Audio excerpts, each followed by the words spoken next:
So we've been telling you about Joe Biden rolling out his economic plan, and we've been seeing the President of the United States talking about how he wants to get the economy going and keep it on the right trajectory while rolling out the USMCA earlier, and then yesterday saluting the Hispanic community for their hard work. Kellyanne Conway is counselor to the President of the United States, and she joins us now to talk about where this economy is heading and what Joe Biden may have stolen from the president.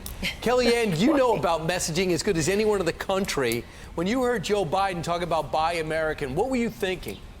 Rich with irony. I was actually with the president watching that before the president took to the Rose Garden to announce the Hispanic Prosperity Initiative. That's the great irony. Look, this is Joe Biden plagiarizing Neil Kinnock, the labor leader in 1987, killed his first presidential campaign, second presidential campaign, also got less than 1%, even if you account for the margin of error. And now, 2 days ago, he's plagiarizing Bernie Sanders. And yesterday, he's plagiarizing Donald Trump, Buy American. Joe Biden, your policies help to ship so much of our wealth and our jobs overseas to Mexico and China. It's President Trump who's brought manufacturing back. It's President Trump who signed into law the CARES Act so that the PPP program has helped 4.9 million small businesses and saved about 51 million American jobs.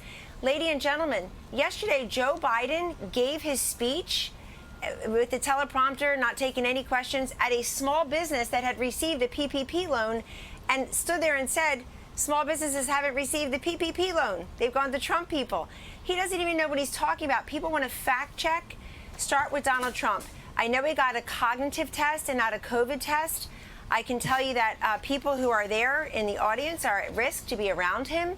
We're tested all the time. I would love to see the results of the cognitive test. And let me make very clear, Joe Biden's economic policies are no mystery to anybody else. He surrounded himself with socialists, with anti-capitalists, with people who have promised to raise our taxes. The Biden administration last time gave us the highest business tax rate in the developed world at 35%. It's President Trump who took that down from 35 to 21%, unleashing prosperity and opportunity for all Americans.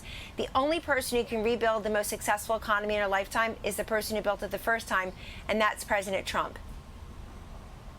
Kellyanne, we'd also like to get your thoughts on something. So yesterday, the GOYA CEO, Bob UNANUE, was at the White House with President Trump, and he received backlash for his support and for even being there. Take a listen, and then we'd like to get your thoughts on it. Jesus. It's suppression of speech. You're allowed to talk good or to praise one president, but you're not allowed, when I was called to be part of this commission to aid in economic and educational prosperity, and you make a positive comment, all of a sudden that's not acceptable. So, you know, I'm not apologizing for saying, and especially if you're called by the President of the United States, you're going to say, no, I'm sorry, I'm busy, no thank you. I didn't say that to the Obamas, and I didn't say that to President Trump. Kellyanne, your thoughts on that?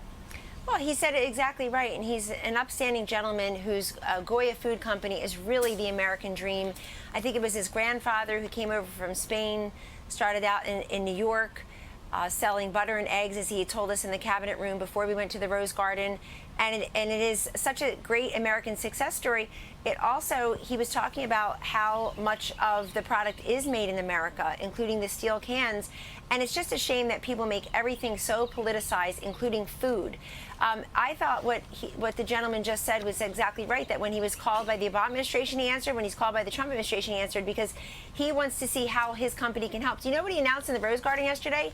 That GOYA Foods is donating another 1 million cans of food, 1 million pound or so of food to the food banks, and people should follow suit. Wow. They should be taking his example. Also, this president has lifted so many people out of poverty, including Hispanic Americans. He stands for school choice, which helps communities of color most of all. Joe Biden's against all of that. He doesn't think that you, as a parent or a grandparent, should have other options to take your kids out of failing schools. He has no good answer for that. And I want to say one other thing. This president's policies already, you have just in 2018 alone, you have 362,000 Hispanics owning homes for the first time, their version of the American dream. You have the median income for Hispanics first time ever over $50,000. That didn't happen in the 47 years Joe Biden has been a swamp creature. It happened because of President Trump. It's just a shame that people see politics in every single thing, including a major employer in our country trying to be helpful to the country that he loves and has been so good to his family. Tomorrow night up in Portsmouth, New Hampshire, the president's going to have a rally. And, the last rally he had, we ran it here on Fox News Channel, and we had gigantic ratings. What's tomorrow night going to be like? I know there's a possibility of rain because of Tropical Storm Faye that Janice is going to tell us about here in a minute.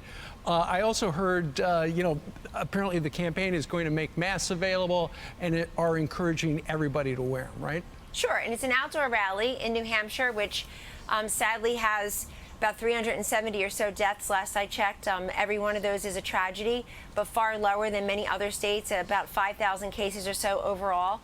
And of course, people will decide whether they want to go. I think there are so many, millions literally, of Trump-Pence voters who don't want to go to rallies because they're already supporting the president.